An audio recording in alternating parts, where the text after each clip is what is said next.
Rich Dad, Poor Dad by Robert Kiyosaki. The subtitle reads, "What the rich teach their kids about money that the poor and middle class do not."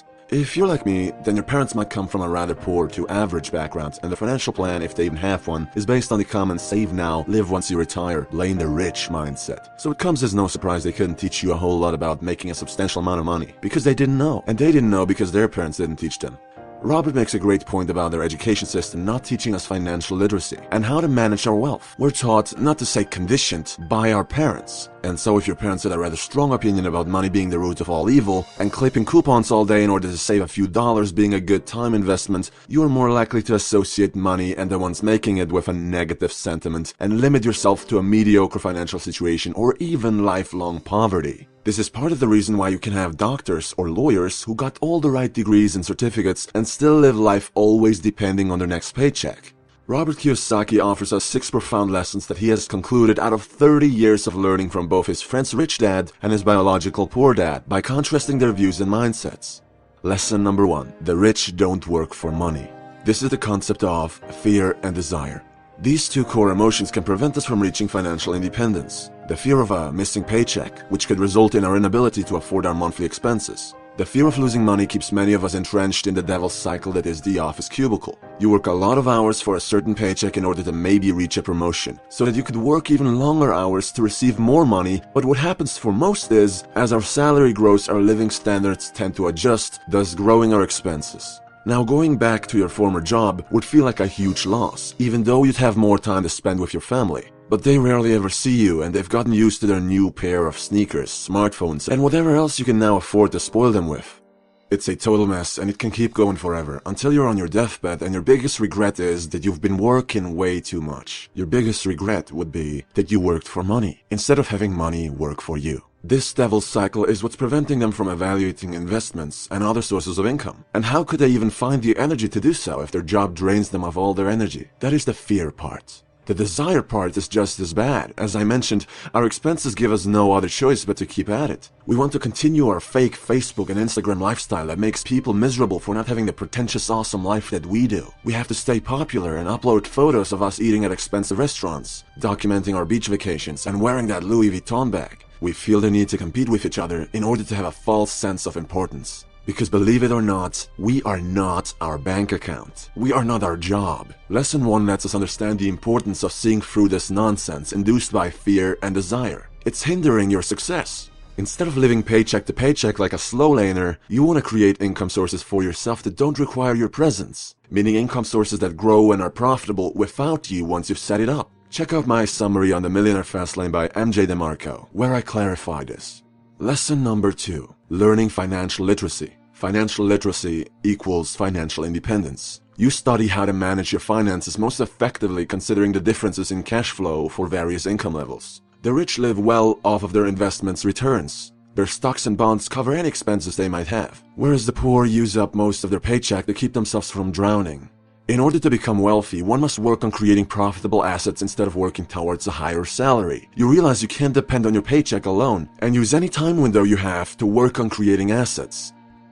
Lesson number 3. Mind your own business. Little wordplay here because it's meant literally. Let me ask you this question. What if you get fired tomorrow and the paycheck you and your family relies on doesn't come?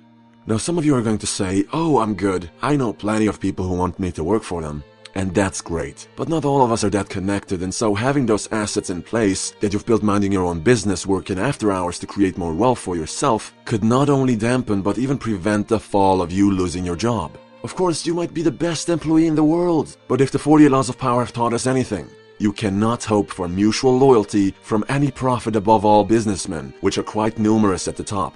They'll saw you off the minute they think you may interfere with their careers or the success of their business, even if you're quote-unquote doing the right thing. Lesson number 4. The history and the power of corporation. By creating a personal corporation, the rich avoid many of the personal taxes the poor have to deal with through corporate exemption. They can pay taxes after they've paid for the expenses of their business, whereas it's the other way around for the regular employee. And we'll dive deeper into this and the concept of assets and liabilities within part 2. Lesson number 5. The rich invent money. Saving at the bank might seem secure, but often the savings rates are below the rate of inflation, so it's better to have our money circulating, to invest it. In order to get rich, you need both financial literacy and boldness. I get pissed off when people talk to me about the risks of entrepreneurship. You take calculated risks. You test and see if there's a market or an audience for your product or service. It's not like you just order 20,000 boxes of a new product that you created with capital you borrowed from friends and family. No one ends up buying it and now you're stacking those boxes in the cellar. There's always the smart way of doing things. Unfortunately, when talking about the subject of money with most people, they don't see that. But what else would you expect checking their bank account? I would rather a self-made millionaire told me how to make money than a highly opinionated but very qualified coworker who's not only been stuck at the same job for 20 years, but sees that as an attribute. Lesson number 6. Work to learn. Here's why I think lots of young people are currently making a mistake believing the way to riches is to have an idea, crowdfund it with the right formula, raise a lot of money from unsuspecting people, and then it just happens for them. The thing is, it's great to get that education first, then get into a company that sees your potential because you're working as hard as you can and really using that time in order to learn. Ask questions, get into programs and language classes that are offered for free. Some corporations really do invest in you if you're doing a great job. Guess what I did in my first 2 years in the office? I immediately befriended everyone and had such a great co-worker relationship with the sales managers of all departments that they loved to answer all my questions and teach me their most valuable insights. 2 of them became my mentors because they saw me as an asset. Investing in me now would pay dividends with time, as I would become a very young junior sales manager acquiring new clients that they could take the praise for. That's the game. I joined them for lunch and asked them questions, not like I was interviewing them, but merely talking as friends. And occasionally, I would feed their narcissism by acknowledging their success. I made that time count, especially when I was an intern, when they have more patience with you.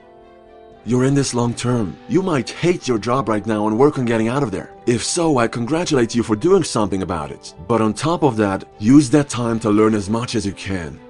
Not only do I recommend you read this book 5 times this year, chances are you've got children who depend on your teaching them how the world works, and a big part of that is understanding money. I wish I would have had a father to teach me anything valuable other than being a prime example for how not to turn out. So please do yourselves and your children a favor and buy a copy of this book. You'll be helping young potential thought leaders develop such a strong mindset surrounding money that they will be better off financially for their whole life. As always, thanks for watching and subscribe for my upcoming animated summaries of Think and Grow Rich, Secrets of the Millionaire Mind, and The Richest Man in Babylon. Talk to you soon.